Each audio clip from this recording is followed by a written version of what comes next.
Masukan Daraja 1 Muhammad Abbas Aman. Tengok ni.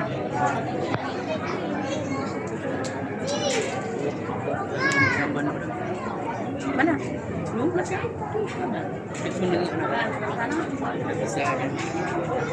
Oh, dah. Percubaan. Okey. Assalamualaikum warahmatullahi wabarakatuh. Tak dengar pun. Assalamualaikum. Waalaikumsalam.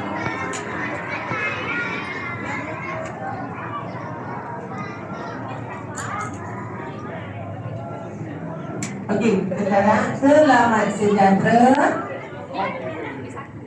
Tak apa pun darah. Mungkin cakap. Okey, sekarang semua berdiri, baik letak atas kursi. Tak nak pegang apa-apa, kita nak mulakan perhimpunan. Semua letak beg di atas kursi. Jangan pegang apa-apa, yang mana pegang ni letak atas kursi. Okey, sekarang berdiri. Berdiri tegak.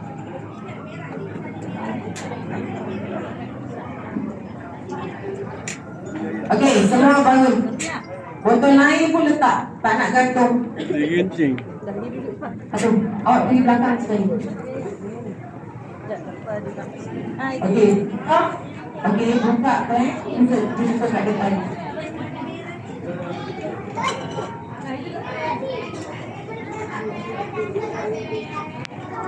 Okey, berdiri tegak. Okey, jangan bergerak. Berdiri tegak. Siapa berdiri dan bergerak dari tempat ni, saya tarik dia datang depan.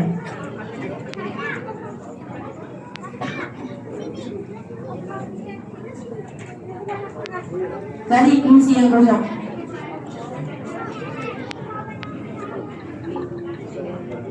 Okey, tahan di sini.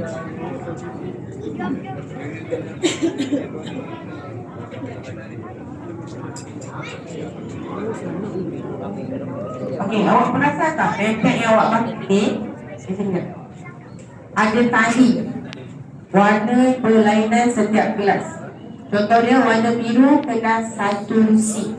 Pastikan awak masuk kelas yang betul. Siapa yang pakai warna biru tapi dia masuk kelas orang lain? Cuba tengok. Abang, jangan nampak lah. Warna biru kenapa awak masuk 1B?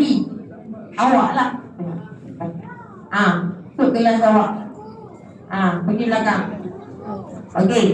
Kalau warna coklat 1A, warna merah 1B, warna biru 1C, warna hijau 1D, 1E warna apa?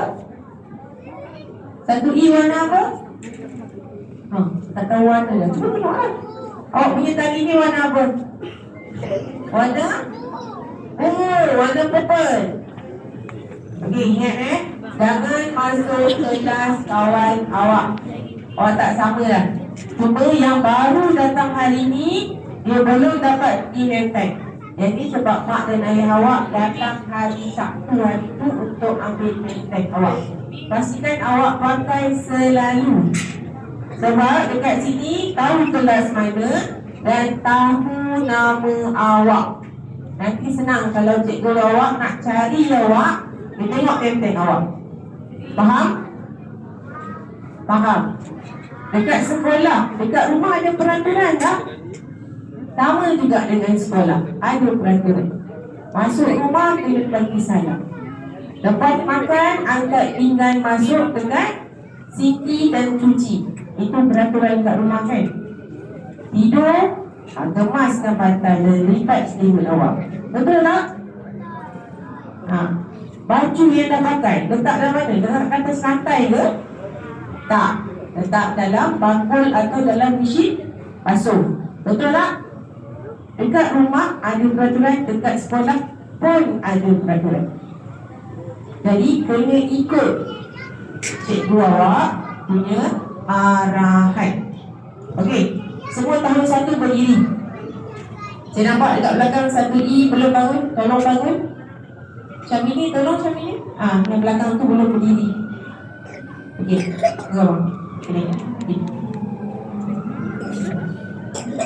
Okey, kita akan mulakan